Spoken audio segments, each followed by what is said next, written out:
Bonjour et bienvenue sur les vitamines du royaume dans la poursuite de la série Qui est l'épouse de Christ, la reine Esther, deuxième partie. Nous avons vu dans la première partie que la reine Vashti, image de, on va dire, de l'église mondaine ou du chrétien mondain, entre guillemets, etc., le cas pas du disciple, avait été répudiée par le roi Assuérus à cause de son manque de respect de sa désobéissance.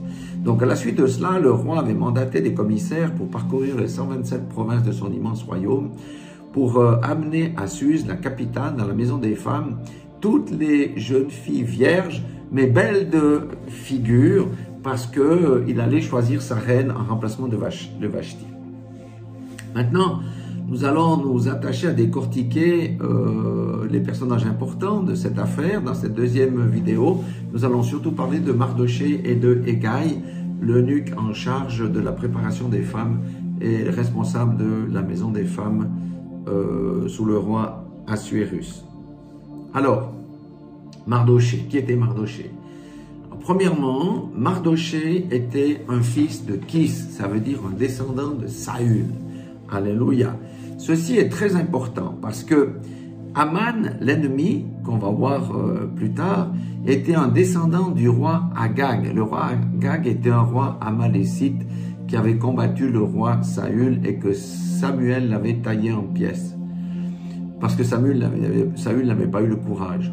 Donc nous comprenons ici d'ores et déjà que le pourquoi de l'animosité entre Aman et Mardoché et le peuple juif. Amen. C'est historique. Voyez, la haine passe de génération en génération. Je fais une petite digression. Nous avons un patrimoine qui nous est transmis. C'est pour ça qu'on a besoin de délivrance, même en ayant connu Christ. Alléluia. Donc, le même sang qui coulait dans les veines de Agag, le roi qui combattait Saül, le même sang était dans celui qui s'appelait Aman et qui allait combattre Mardoché et se résoudre à détruire tout le peuple juif. Voilà pour l'aparté. Maintenant, Mardoché était l'oncle d'Esther, qui s'appelait Hadassa en hébreu. Et Mardoché avait adopté Esther parce qu'elle avait perdu son père et sa mère. Ça, vous pouvez lire dans Esther 2:7. Je ne vais pas lire tous les versets aujourd'hui. Donc Mardoché était aussi un homme plein de sagesse, et c'est lui qui avait interdit à Esther, lorsqu'elle fut prise pour emmener à la maison des femmes sous la surveillance de Hégai, de ne point révéler ni son peuple ni sa naissance, car il connaissait que ça allait être quelque chose de terrible pour elle. Peut-être qu'on allait la tuer, ou en tout cas, elle ne pourrait pas prétendre à être reine. Donc, la sagesse. Mardoché est un homme plein de sagesse. Il faut savoir aussi que Mardoché, c'est lui qui avait dénoncé un complot il y avait quelques années, un complot de deux eunuques qui voulaient tuer le roi Assuérus, mais dont il n'avait jamais eu de récompense à ce sujet. Donc c'était aussi un homme loyal au roi Assuérus, bien que ce fût un roi étranger, mais comme il était en exil, il respectait aussi la loi de ce roi-là. Donc Mardoché aussi n'a jamais fléchi le genou devant Aman, qui était pourtant puissant à la cour du roi Assuérus, c'était numéro 2. Et à cause de cet orgueil-là, à cause de ça, l'orgueil de Aman, cela a conduit Aman à vouloir détruire l'entier du peuple juif. Et il a réussi à faire accepter ce plan par la ruse, bien entendu, au roi Assuérus, qui a donné son OK. Et il faut savoir que quand le roi met son sceau royal, on ne peut plus revenir en arrière sur la décision. Maintenant, Mardoché communiquait régulièrement avec Esther, car il se tenait souvent près du palais des femmes et il était bien vu des eunuques. Et c'est Mardoché qui continue à donner des conseils et des instructions à Esther tout au long de cette histoire jusqu'à son épilogue. Dans le combat qui l'opposa à Aman, Mardoché a toujours déjoué systématiquement les ruses de l'ennemi, et c'est aussi grâce à un renversement de situation extraordinaire que Mardoché a été honoré à la place d'Aman et qu'Aman a été pendu à la potence à la place de Mardoché. Donc Mardoché joue un rôle central dans cette affaire. Et finalement, Mardoché fut élevé à la deuxième place du royaume en tant que premier ministre et bénéficier de tous les pouvoirs quand le sceau royal lui a été donné. Donc, on va dire que c'est lui qui gouvernait le royaume.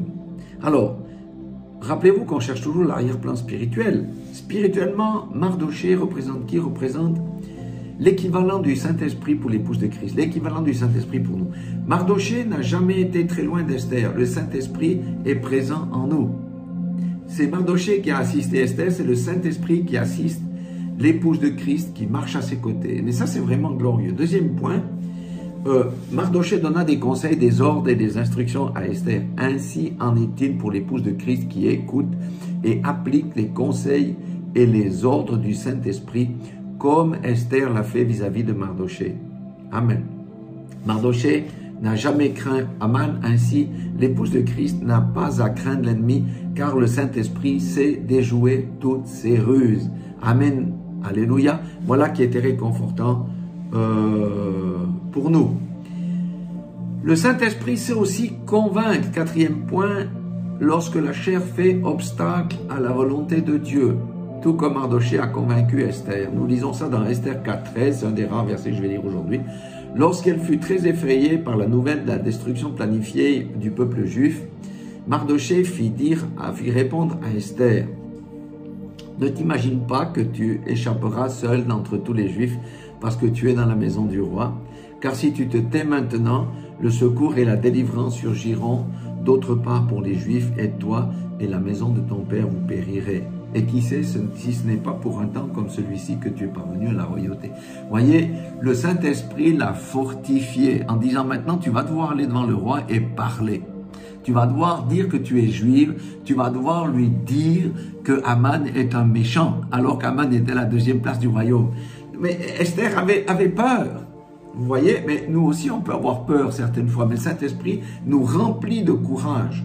Et c'est là que parfois il faut savoir se taire, ne pas donner les perles au pourceau, ne pas témoigner qui on est. Et parfois c'est le moment de témoigner et de donner les perles à ceux qui le méritent. Alléluia. Voilà un enseignement aussi très concret. Il nous faut de la sagesse. Et c'est le Saint-Esprit qui doit nous guider.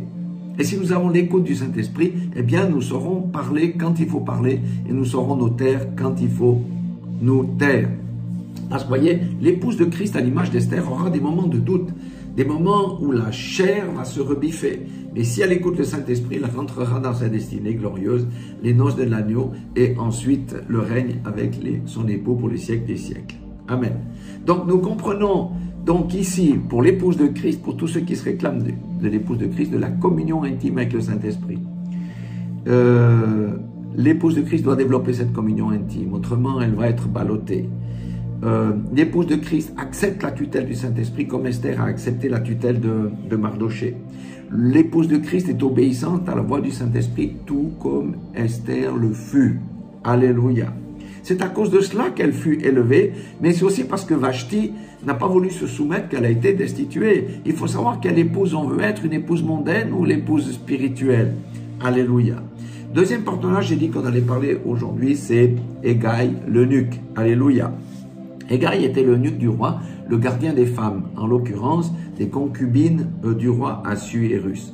Mais Hégai était aussi le responsable de la préparation des vierges avant de les présenter une à une au roi, qui choisirait, après avoir passé une nuit avec elle, laquelle d'entre elles serait sa reine. Alléluia. C'est lui qui les rendait parfaites et ce processus prenait 12 mois. Esther 2.12 nous dit quoi?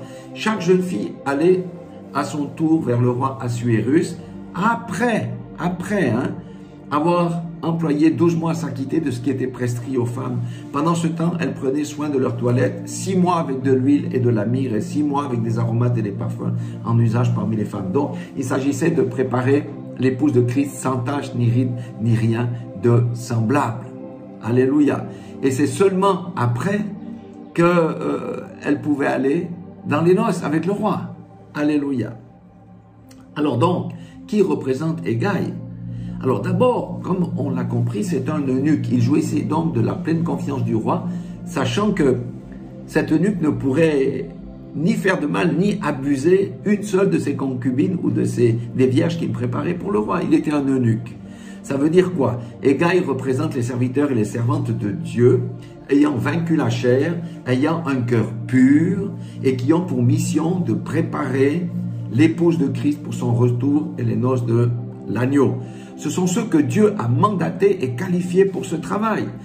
Mais vous savez, dans l'Église, il y en a beaucoup qui prétendent être des Hégaï, mais c'est à leurs fruits qu'on les reconnaît, qu'on distingue les vrais Hégaï des faux Hégaï. Les vrais serviteurs et les vrais serviteurs de Dieu ne peuvent abuser des brebis ni financièrement, ni sexuellement, ni spirituellement ou de quelque autre manière que cela soit. À noter que Hégaï jouissait d'une place spéciale auprès du roi Assuérus, une place de choix.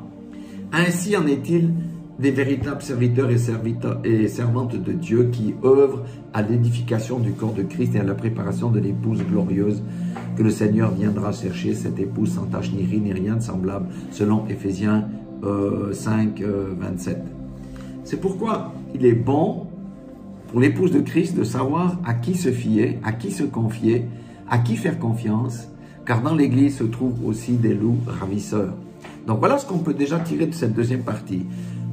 Si on fait un petit résumé, l'épouse de Christ est celle qui accepte la tutelle du Saint-Esprit, qui écoute sa voix, et la voix de Dieu, et qui met en pratique ce qu'on lui ordonne. Elle suit la parole, elle marche dans la sanctification, elle se met à part, comme les vierges là, pendant 12 mois, elle marchait dans la sanctification. Sanctification, c'est mettre à part, être nettoyé, purifié, et toutes ces choses-là. Deuxième des choses, c'est que le Saint-Esprit, c'est vrai, c'est lui qui nous conduit, mais il passe aussi par des serviteurs et des servantes qui sont ointes de l'Esprit pour préparer l'épouse du Seigneur Jésus-Christ, pour participer à l'édification parfaite du corps de Christ. Et donc, la troisième des choses, c'est que l'épouse de Christ accepte la tutelle du Saint-Esprit et se remet aussi à l'autorité des servantes et des serviteurs de Dieu que Dieu a agréés et mandatés spécifiquement pour cette œuvre-là. Et là, nous trouvons en filigrane, c'est l'obéissance. L'épouse de Christ obéit au Seigneur, obéit à la voix de Dieu, obéit aux personnes qu'elle a placées en autorité, comme des autorités, pour la préparer, pour l'amener à la maturité complète, à la maturité du disciple de Christ. Alléluia. Voilà, soyez tous bénis dans le nom puissant de Jésus-Christ et ne manquez pas la troisième vidéo.